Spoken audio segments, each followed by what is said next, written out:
नमस्कार आप सभी भक्तों को। आज इस वीडियो में मैं श्री कृष्ण और सुदामा का चरित्र व सका प्रेम सुनाने जा रही हूँ।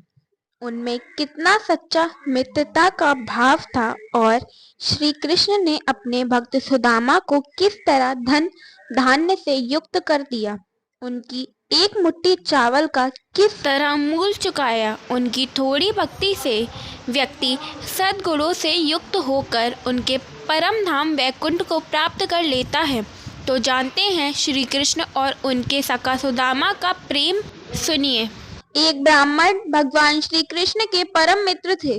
वे बड़े ब्रह्मज्ञानी, विषयों से विरक्त, शांतचित्त और जितेंद्रिय थे। वे गृहस्थ होने पर भी किसी प्रकार का संग्रह परिग्रह न रखकर प्रारब्ध के अनुसार जो कुछ मिल जाता उसी में संतुष्ट रहते थे। उनके वस्त्र तो फटे पुराने थे ही, उनकी पत्नी के भी वैसे ही थे।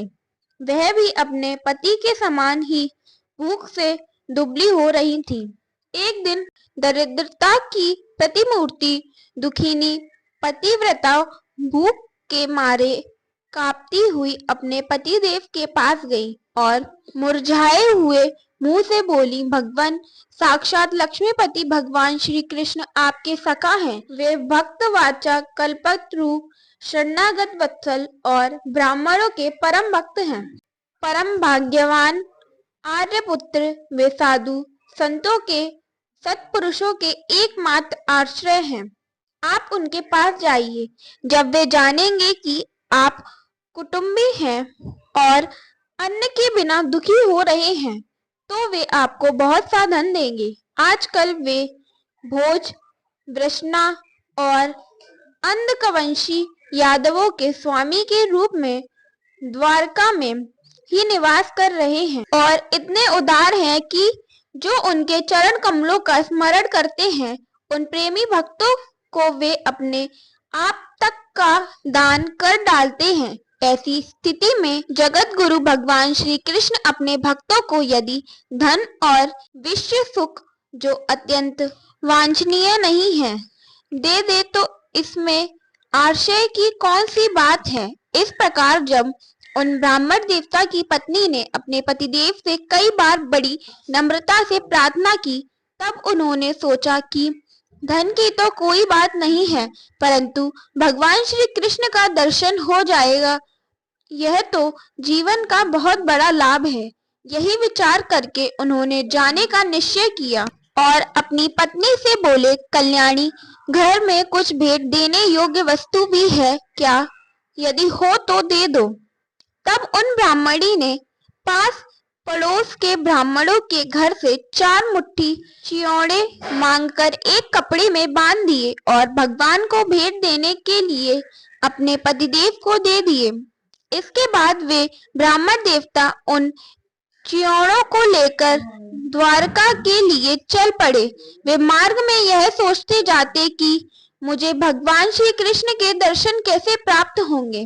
द्वारका में पहुंचने पर वे ब्राह्मण देवता दूसरे ब्राह्मणों के साथ सैनिकों की 3 छावनियां और 3 ड्योढ़ियां पार करके भगवत मार्ग का पालन करने वाले अंधक और वृषणी वंशी यादवों के मोहल्लों में, जहां पहुंचना अत्यंत कठिन है, जा पहुंचे। उनके बीच भगवान श्री कृष्ण 16,000 रानियों के महल थे। उनमें से एक में उन ब्राह्मण देवता ने प्रवेश किया। वह महल खूब सजा सजाया अत्यंत शोभा युक्त था। उसमें प्रवेश करते समय उन्हें ऐसा मालूम हुआ मानो वे ब्रह्मानंद के समुद्र में डूब उतरा रहे हों। उस समय भगवान श्री कृष्ण अपनी प्राण प्रिय रुक्मणी जी के पलंग पर विराजे थे। ब्राह्मण देवता को दूर से ही देखकर वे सहसा उठ खड़े हुए और उनके पास आकर बड़े आनंद से उन्हें अपने भुजा पाश में बांध लिया। परमानंद स्वरूप भगवान अपने प्यारे सखा ब्राह्मण देवता के अंग स्पर्श से अत्यंत आनंदित हुए। उनके कमल के समान कोमल नेत्रों से प्रेम के आंसू बरसने लगे। कुछ समय के बाद भगवान श्री कृष्ण ने उन्हें ले जाकर अपने पलंग पर बैठा दिया और स्वयं पूजन की सामग्री लाकर उनकी पूजा की। भगवान श्री कृष्ण सभी को पवित्र करने वाले हैं, फिर भी उन्होंने अपने हाथों ब्राह्मण देवता के पांव पखारकर उनका चरणोदक अपने सिर पर धारण किया और उनके शरीर में चंदन, अरगजा, केसर आदि दिव्य गंधों का लेपन किया। फिर उन्होंने बड़े आनंद से सुगंधित धूप और दीपावली से अपने मित्र की आरती उतारी। इस प्रकार पूजा करके पान एवं गाय देकर मधुर वचनों से भले पधारे ऐसा कहकर उनका स्वागत किया। ब्राह्मण देवता फटे पुराने वस्त्र पहने हुए थे, शरीर अत्यंत मलिन और दुर्बल था, देह की सारी नसें दिखाई पड़ती थी। स्वयं भगवती रुक्मणी जी चंबल डुलाकर उनकी सेवा करने लगी। अंतःपुर की स्त्रियां यह देखकर अत्यंत विस्मित हो गईं कि पवित्र कीर्ति भगवान श्री कृष्ण अतिशय प्रेम से मैले कुचेले अवधूत ब्राह्मण की पूजा कर रहे हैं। वे आपस में कहने लगी, इस नंग धड़ंग निर्धन, निंदनीय और निष्कृष्ट भिखमंगे ने ऐसा कौन सा पुण्य किया है जिससे त्रिलोकी गुरु श्रीनिवास श्री कृष्ण स्वयं इसका आदर सत्कार कर रहे हैं। देखो तो सही, इन्होंने अपने पलंग पर सेवा करती हुई स्वयं लक्ष्मी रूपिणी रुक्मणी जी को छोड़कर इस ब्राह्मण को अपने बड़े भाई बलराम जी के समान हृदय से लगाया है। भगवान श्री कृष्ण और वे ब्राह्मण दोनों एक दूसरे का हाथ पकड़कर अपने पूर्व जीवन की उन आनंददायक घटनाओं को स्मरण और वर्णन करने लगे जो गुरुकुल में रहते समय घटित हुई थी। फिर वे पूर्वोक्त प्रकार से उन ब्राह्मण देवता के साथ बहुत देर तक बातचीत करते रहे। अब वे अपने प्यारे सखा उन ब्राह्मण से तनिक मुस्कुराकर विनोद करते हुए बोले।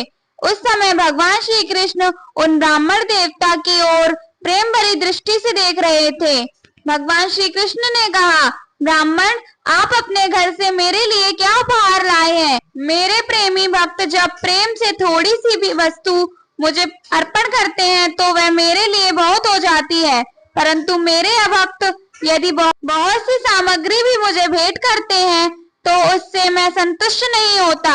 जो पुरुष प्रेम भक्ति से फल फूल अथवा पत्ता पानी से कोई भी वस्तु मुझे समर्पित करता है तो मैं उसे शुद्ध चित्त भक्त का वह प्रेम उपहार केवल स्वीकार ही नहीं करता बल्कि तुरंत भोग लगा लेता हूँ। भगवान श्री कृष्ण के ऐसा कहने पर भी उन ब्राह्मण देवता ने लज्जावश उन लक्ष्मीपति को वे 4 मुट्ठी चावल नहीं दिए। उन्होंने संकोच से अपना मुंह नीचे कर लिया। भगवान श्री कृष्ण समस्त प्राणियों के हृदय का एक एक संकल्प और उनका भाव भी जानते हैं। उन्होंने ब्राह्मण के आने का कारण उनके हृदय की बात जान ली। अब वे विचार करने लगे कि एक तो यह मेरा प्यारा सखा है, दूसरे इसने पहले कभी लक्ष्मी की कामना से मेरा भजन नहीं किया है। इस समय यह अपनी प्रतिव्रता पत्नी को प्रसन्न करने के लिए उसी के आग्रह से यहाँ आया है। अब मैं इसे ऐसी संपत्ति दूंगा जो देवताओं के लिए भी अत्यंत दुर्लभ है। भगवान श्री कृष्ण ने ऐसा विचार करके उनके वस्त्र में से चितड़े की एक पोटली में बंधा हुआ चावल, यह क्या है ऐसा कहकर स्वयं ही छीन लिया और बड़े आदर से कहने लगे, प्यारे मित्र, यह तो तुम मेरे लिए अत्यंत प्रिय भेंट ले आए हो। ये चावल न केवल मुझे बल्कि सारे संसार को तृप्त करने के लिए पर्याप्त हैं। ऐसा कहकर वे उसमें से एक मुट्ठी चावल खा गए और दूसरी मुट्ठी ज्यों ही भरी त्यों ही रुक्मणी के रूप में स्वयं भगवती लक्ष्मी जी ने भगवान श्री कृष्ण का हाथ पकड़ लिया, क्योंकि वे तो एकमात्र भगवान के परायण हैं, उन्हें छोड़कर और कहीं जा नहीं सकती। रुक्मणी जी ने कहा, विषमात्मन, बस कीजिए। मनुष्यों को इस लोक में तथा मरने के बाद परलोक में भी समस्त संपत्तियों की समृद्धि प्राप्त करने के लिए यह एक मुट्ठी चावल ही बहुत है, क्योंकि आपके लिए इतना ही प्रसन्नता हेतु बन जाता। ब्राह्मण देवता उस रात को भगवान श्री कृष्ण के महल में ही रहे। उन्होंने बड़े आराम से वहां खाया पिया और ऐसा अनुभव किया मानो मैं वैकुंठ में ही पहुंच गया हूँ। श्री कृष्ण से ब्राह्मण को प्रत्यक्ष रूप में कुछ भी ना मिला, फिर भी उन्होंने उनसे कुछ मांगा नहीं। वे अपने चित्त की करतूत पर लज्जित से होकर भगवान श्री कृष्ण के दर्शन जनित आनंद में डूबते उतारते अपने घर की ओर चल पड़े। वे मन ही मन सोचने लगे, अहो कितने आनंद और आश्चर्य की बात है। ब्राह्मणों को अपना इष्ट देव मानने वाले भगवान श्री कृष्ण ब्राह्मण भक्ति आज मैंने अपनी आंखों से देख ली। धन्य है जिसके वृक्ष स्थल पर स्वयं लक्ष्मी जी सदा विराजमान रहती हैं। उन्होंने मुझ अत्यंत दरिद्र को अपने हृदय से लगा लिया। कहा तो मैं अत्यंत पापी और दरिद्र, और कहा लक्ष्मी के एकमात्र आश्रय भगवान श्री कृष्ण, परंतु उन्होंने यह ब्राह्मण है ऐसा समझकर मुझे अपनी भुजाओं में भरकर हृदय से लगा लिया। इतना ही नहीं, उन्होंने मुझे उस पलंग पर सुलाया जिस पर उनकी प्राण प्रिय रुक्मणी जी शयन करती हैं, मानो मैं उनका सगा भाई हूँ। कहाँ तक कहूँ, मैं थका हुआ था, इसलिए स्वयं उनकी पटरानी रुक्मणी जी ने अपने हाथों चवर डुलाकर मेरी सेवा की। अहो, देवताओं के आराध्य देव होकर भी ब्राह्मणों को अपना इष्ट देव मानने वाले प्रभु ने पांव दबाकर अपने हाथों को खिला पिलाकर मेरी अत्यंत सेवा शुश्रूषा की और देवता के समान मेरी पूजा की। फिर भी परम दयालु श्री कृष्ण ने यह सोचकर मुझे थोड़ा सा भी धन नहीं दिया कि कहीं यह दरिद्र धन पाकर बिल्कुल मतवाला ना हो जाए और मुझे ना भूल बैठे। इस प्रकार मन ही मन विचार करते करते ब्राह्मण देवता अपने घर के पास पहुंच गए। वे वहां क्या देखते हैं कि सबका सब स्थान सूर्य, अग्नि और चंद्रमा के समान तेजस्वी रत्न निर्मित महलों से घिरा हुआ है। ठोर चित्र विचित्र उपवन और उद्यान बने हुए हैं तथा उनमें झुंड के झुंड रंग बिरंगे पक्षी कलरव कर रहे हैं। सरोवरों में कुमुदिनी तथा श्वेत, नील और सुगंधित भांति भांति के कमल खिले हुए हैं। सुंदर सुंदर स्त्री पुरुष बन ठनकर इधर उधर विचर रहे हैं। उस स्थान को देखकर ब्राह्मण देवता सोचने लगे, मैं यह क्या देख रहा हूँ, यह किसका स्थान है? यदि यह वही स्थान है जहाँ मैं रहता था तो यह ऐसा कैसे हो गया? इस प्रकार वे सोच ही रहे थे कि देवताओं के समान सुंदर सुंदर स्त्री पुरुष गाजे बाजे के साथ मंगल गीत गाते हुए उस महाभाग्यवान ब्राह्मण की अगवानी करने के लिए आए।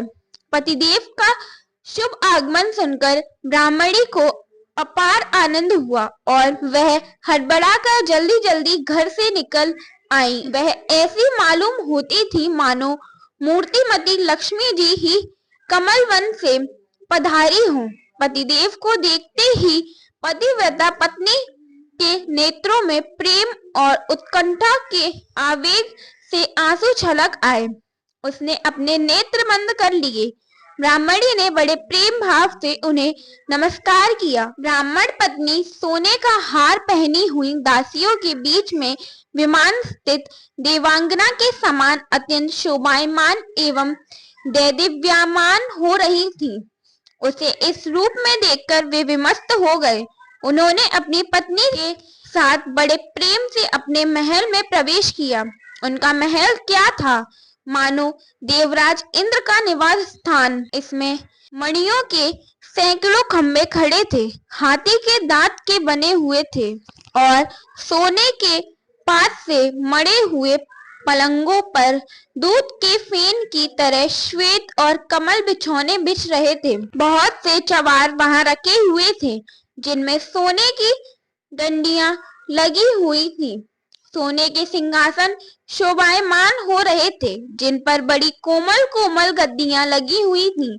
ऐसे चंदोवे भी झिलमिला रहे थे जिनमें मोतियों की लकड़ियां लटक रही थी। इस प्रकार भगवान श्री कृष्ण के प्यारे सखा उस ब्राह्मण ने देखा कि यद्यपि भगवान अजीत हैं, किसी के अधीन नहीं हैं, फिर भी वे अपने सेवक के अधीन हो जाते हैं, उनसे पराजित हो जाते हैं। अब वे उन्हीं के ध्यान में तन्मय हो गए।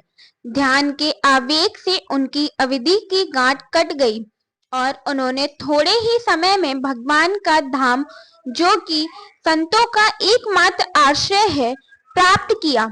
ब्राह्मणों को अपना इष्ट देव मानने वाले भगवान श्री कृष्ण की इस ब्राह्मण भक्ति को जो सुनता है, उसे भगवान के चरणों में प्रेम भाव प्राप्त हो जाता है और वह कर्म बंधन से मुक्त हो जाता है। जय श्री हरि, जय श्री कृष्ण। ओम श्री कृष्णाय नमः।